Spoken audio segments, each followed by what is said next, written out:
Good morning, all of you. Let us start chapter number 1, that is nutrition in living organism, plants. As you know that food is essential for all the living things. We get energy from food. We need food for our survival. You have studied in class 6 about the nutrients. They are the components present in our food items and which are necessary for our growth, development and survival. In this chapter we are going to study about the process that is nutrition. Nutrition is the process by which our body obtain and utilize the food. What does it mean? Utilization means uh, release of energy, because we need energy to perform different function, and if energy is not released by the digested food, then we can't do anything. So this is very important process. The process by which we obtain and utilize food is known as nutrition. It is classified into two groups. Number one, autotroph. The word autotroph is made up of two words, that is auto and troph. Auto means self and troph means food. That means the organism which can prepare their own food, they are known as autotrophs. Next is heterotrophs. Heterotrophs, the organism which cannot prepare their food, they depend upon others for their food, they are known as heterotrophs. Animals, we human beings, all are heterotrophs.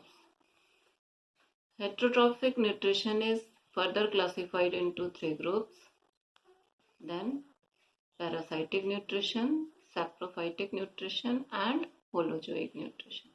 We will study about all these in this chapter. Now, before that, we have to study about photosynthesis. As you know, you have earlier studied about it also.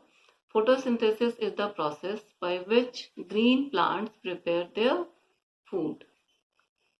Green plants prepare their food in the presence of sunlight and a green pigment present in their leaves, that is known as chlorophyll, by using simple raw materials like carbon dioxide and water. Green plants prepare their food in the presence of sunlight and chlorophyll using water and carbon dioxide. Carbohydrate glucose is prepared by the process of photosynthesis and oxygen is released. This is a complete process of photosynthesis.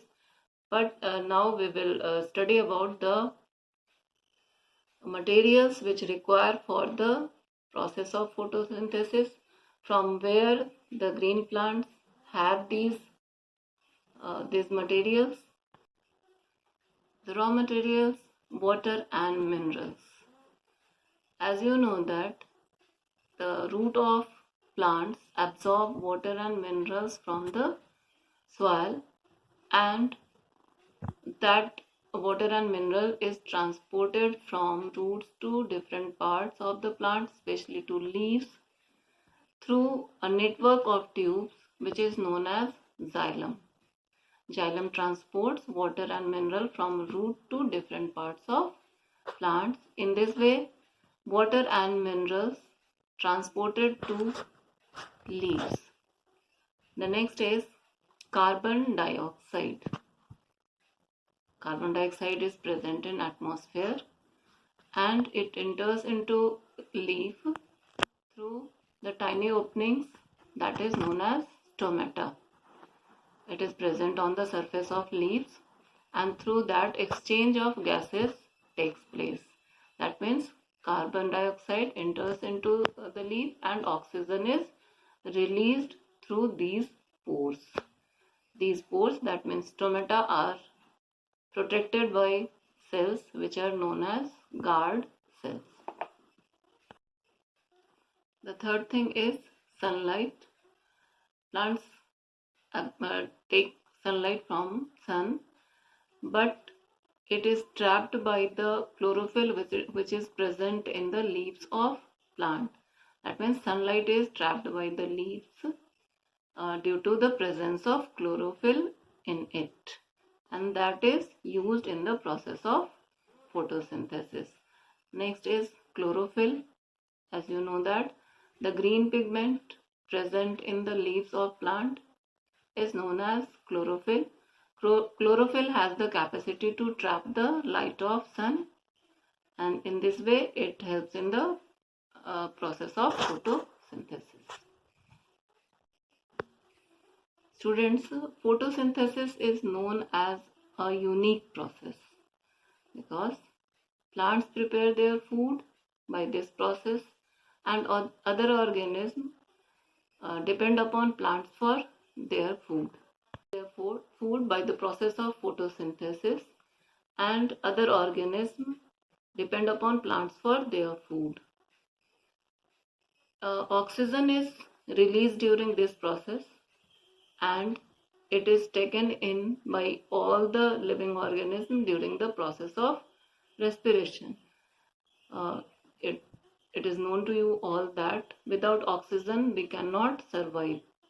So it is very essential thing for us, and it is the product of photosynthesis. The energy of sun is also transferred from one organism to another through plants, and that's why photosynthesis is known as the unique process.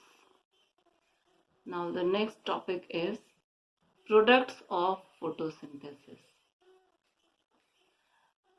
After photosynthesis, glucose and oxygen are produced. Glucose means carbohydrate, and carbohydrate further converted into fat, starch, and carbohydrate is further converted into starch, and it is also converted into fats. Carbohydrates carbohydrate has carbon, hydrogen, and oxygen in it. In some plants, it is converted into protein. Some plants prepare protein also. But in protein, apart from carbon, hydrogen, and oxygen, nitrogen is also present. So plants need to have nitrogen also.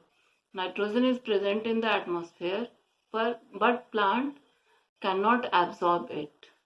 So there are some bacteria present in the root nodules of some plants which convert this nitrogen from atmosphere into soluble nitrates, and these nitrates mixed in soil, and then it is absorbed by the plants, and then protein is prepared. So we can say that the main product is carbohydrate and oxygen, but carbohydrate is further converted into fats and proteins. In some plants, proteins also. These are the products of photosynthesis. That's all for today, students. We will continue it tomorrow. Thank you. Have a nice day.